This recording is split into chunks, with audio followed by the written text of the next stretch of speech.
안녕하세요. 네, 오늘은 여러분께서 보내주신 그 드보르작 자료들, 특히 슬라브 무곡 옵 72의 두 번째 곡이죠. 2단조 둠카. 이 곡에 대한 분석이랑 연주 가이드들을 좀 같이 깊이 보려고 합니다. 아, 네. 드보르작의 정말 매력적인 곡이죠. 그렇죠. 이 곡이 왜 이렇게 많은 사람들 마음을 끌까? 그 안에 어떤 비밀이 있을까? 같이 파헤쳐보죠. 네, 좋습니다. 이 곡의 그 심장부에는 역시 둠카라는 형식이 딱 자리 잡고 있어요.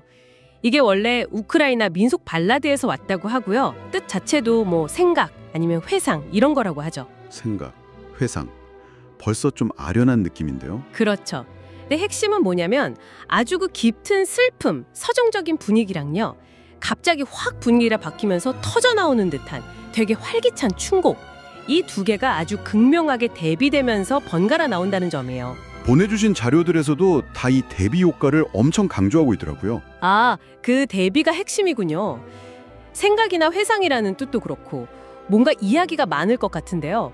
그럼 이 둠카 형식이 곡 전체 구조랑 감정선을 어떻게 만드는지, 그리고 자료들에서 말하는 그 민속적인 색채, 이건 구체적으로 어떤 걸까요? 네, 그게 궁금하시죠? 유명 연주 사례 분석도 있다고 하니 더 재밌겠네요. 바로 한번 시작해 볼까요? 네, 좋습니다.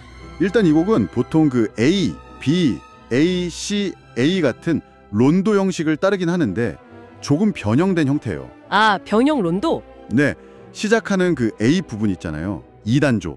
이게 바로 여러분이 주신 분석글에서도 슬라브적 슬픔이라고 표현했던 딱 그 분위기입니다.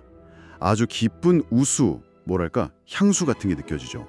아, 슬라브적 슬픔. 그 표현 정말 와닿네요. 근데 이제 자료들을 보면 그 A 부분의 우수랑 갑자기 확 바뀌는 B 부분, G장조죠. 그 활기찬 느낌 사이의 전환이 엄청 극적이라고 하던데요. 네, 맞아요. 그 갑작스러운 분위기 변화는 음악적으로 어떻게 만들어지고 듣는 사람한테는 어떤 느낌을 주려는 걸까요? 아주 중요한 포인트인데요. 그 전환은 템포랑 조성을 그냥 확 바꿔버려요. 느리고 좀 서정적이던 2단조에서 갑자기 빠르고 밝은 G장조로 넘어가면서 마치 깊은 생각에 이렇게 잠겨 있다가 갑자기 와, 신나는 축제 한가운데로 뛰어든 것 같은 그런 느낌? 와, 확 대비되네요. 네. 이 예상치 못한 감정의 급변, 이게 바로 둠카의 가장 큰 매력이라고 할 수 있죠. 그리고 C 부분은 또 다른 색깔을 더해주면서 A, B와의 대비를 더 선명하게 만들어주고요. 와, 진짜 듣기만 해도 감정의 롤러코스터를 타는 기분일 것 같은데요. 자료들에서는 드보르작이 실제 민속음악 요소들을 정말 창의적으로 썼다고 하던데 구체적으로 어떤 기법들이 좀 있을까요? 네, 여러 자료에서 공통적으로 나오는 부분인데요. 예를 들면 마치 미녀처럼 같은 구절을 조금씩 바꿔가면서 이렇게 빙글빙글 도는 듯한 선율이라든지 아니면 리듬에서 나타나는 특징들이에요. 당김음, 싱코페이션이라고 하죠. 네, 싱코페이션. 네, 그러니까 예상을 깨고 박자를 살짝 앞으로 당겨서 리듬에 재미를 주는 거예요. 그리고 헤미올라, 이거는 두 박자 단위 음악 속에 세 박자 느낌을 슬쩍 집어넣어서 좀 미묘한 긴장감을 만드는 기법이거든요. 이런 것들이 곡의 생동감이랑 예측 불가능한 매력을 더해주는 거죠. 아, 그렇군요. 오케스트라 버전은 또 악기 사용도 독특하다고 들었어요. 어떤 분석 자료 보니까 그 백파이프 소리 비슷한 두둑이나 침발롬 같은 좀 생소한 민속악기 소리를 흉내낸 부분도 있다고 하더라고요. 아, 맞아요. 그쵸. 실제 그 악기들을 쓴 건 아니지만 오케스트라 악기들로 그런 소리를 모방한 거죠. 예를 들어 두둑은 약간 코맹맹이 소리 같은 그런 더블리드 목관악기 소리고, 침발롬은 현의 망치로 땅땅 때려서 영롱하면서도 타악기적인 소리를 내는 악기인데, 네네. 이런 좀 이국적인 음색을 빌려와서 곡의 민속적인 분위기를 한층 더 끌어올리는 거예요. 그리고 또 갑자기 소리가 확 커졌다가 확 작아지는 이런 강렬한 세멸임 대비, 이것도 민속음악 특유의 꾸밈없고 좀 직접적인 표현 방식, 이걸 떠올리게 하죠. 그렇군요. 와, 연주자 입장에서는 이런 극적인 감정 변화랑 민속적인 느낌 살리는 게 진짜 쉽지 않겠어요. 보내주신 연주 가이드들에서는 어떤 점을 좀 강조하고 있나요? 연주 가이드들 보면요, 무엇보다 이 양극단의 감정, 그러니까 깊은 슬픔과 넘치는 활력, 이 사이의 섬세한 균형을 잡는 게 중요하다고 해요. 느린 부분이란 빠른 부분, 템포 변화, 루바토라고 하죠.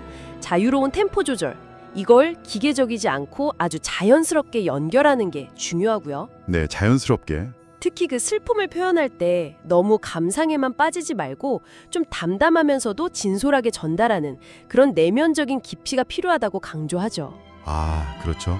너무 과장되지 않게 정제된 클래식 연주 안에서 그런 민속적인 자유분방함이나 즉흥성을 살린다는 거 그 자체가 진짜 도전이겠네요. 혹시 이런 점들을 잘 살린 연주 사례 어떤 걸 좀 참고하면 좋을까요? 마침 딱 좋은 예시가 여러분 주신 자료에 언급되어 있어요. 2017년 12월 31일 사이먼 레틀경이 베를린 필하모닉이랑 같이 한 송년음악회 실황 연주 있잖아요. 아, 그 유명한 연주요? 네네. 네. 자료 분석에 따이면 레틀이 이 곡 특유의 그 민속적 리듬감 그리고 급격한 템포 변화 이런 것들을 아주 유연하고 설득력 있게 잘 표현해냈다고 평가받더라고요. 맞아요. 저도 그 영상 봤는데 베를린필 연주도 정말 대단했죠.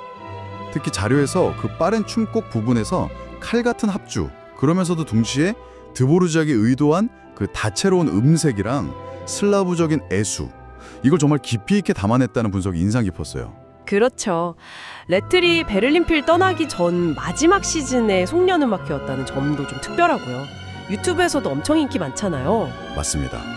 그 연주 들어보시면 정말 악기 하나하나 소리가 살아있으면서도 전체적으로 슬픔과 환희가 아주 자연스럽게 교차하는 걸 느끼실 수 있을 거예요.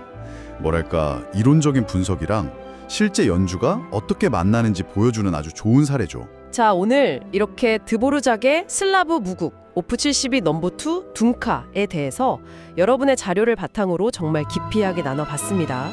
우크라이나 민속 형식 둠카가 만드는 그 슬픔과 기쁨의 강렬한 대비, 또 풍성한 민속적 요소들, 그리고 연주자들이 마주하는 과제와 명연주의 비밀까지 엿볼 수 있었네요. 네, 이 곡은 그냥 단순히 이국적인 매력만 있는 게 아니라 한 민족의 정서를 깊이 있게 담아내면서도 우리 모두가 공감할 수 있는 그런 보편적인 감정들 있잖아요. 슬픔, 기쁨, 회상 같은 이런 감정의 스펙트럼을 보여주는 것 같아요. 자료들에서도 지적하듯이 정말 드보르작 음악의 특징인 민족적인 것과 세계적인 것의 절묘한 조화, 이걸 보여주는 대표적인 예라고 할 수 있겠습니다. 둠카가 생각 또는 회상을 의미한다고 했었죠. 이제 여러분께서 이 곡을 다시 한번 감상하실 때 이 격렬하게 오가는 슬픔과 기쁨 사이에서 여러분만의 어떤 생각 또 어떤 기억들이 떠오르시는지 한번 주목해 보시면 어떨까요? 음악이 여러분 각자에게 어떤 이야기를 건네는지 한번 귀 기울여 보시길 바랍니다.